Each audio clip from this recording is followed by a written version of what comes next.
Hey guys, I'm Grant and it's time for another random review. This week it's the sequel to 2005's Sin City with Sin City: A Dame to Kill For.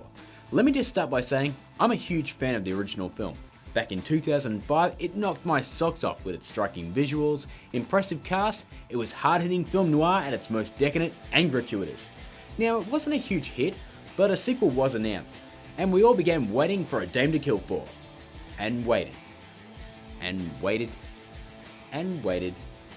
And waited and waited and waited. And here we are now, just shy of 10 years later, because, Robert Rodriguez decided his time was better spent making those awful machete films and shitty kids films. So after 10 years in the making, it's gotta be awesome, right? Nope. It stinks. So let's look at the good and the bad, starting with the good.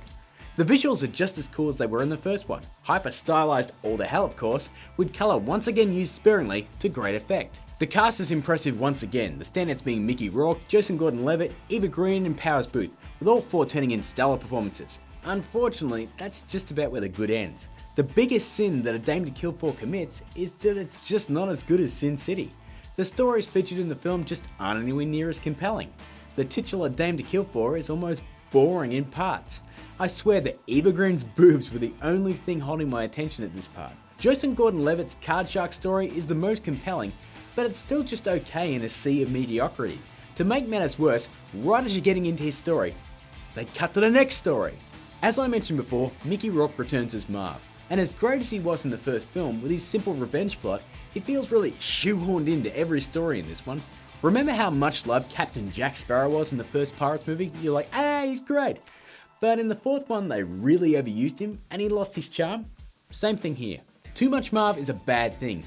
It essentially takes a character and turns him into a caricature. Next, I couldn't figure out what the hell the timelines were. This was seriously confusing.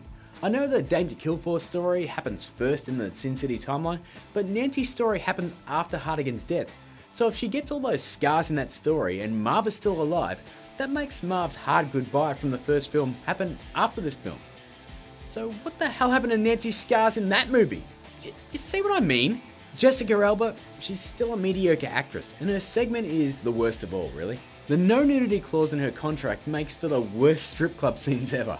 The fact that the bulk of the film centers around this club doesn't help matters, as we see her on stage like multiple times. Now I'm not hating on Alba for not showing the goods, I mean that's her choice. I'm just saying, cast someone as a stripper who will actually strip in Act 2. That'd be nice. Unlike the first film that had an actual ending, this one's like Ninja Turtles last week. It just stops, and it's really weird. Overall, A Dame to Kill For came way too late to make any kind of impact. The stories are far less compelling than the greatly superior Sin City. I mean, the actors do their best, but Frank Miller's script is not as strong as he thinks. But hey, at least it's not as bad as The Spirit. I'm giving A Dame to Kill For 2.5 out of 5. So what did you think of Sin City 2? Let me know in the comments. As always guys, if you're new here, hit that subscribe button, follow me on Twitter, and stay tuned as this weekend Film Learning returns for Season 2.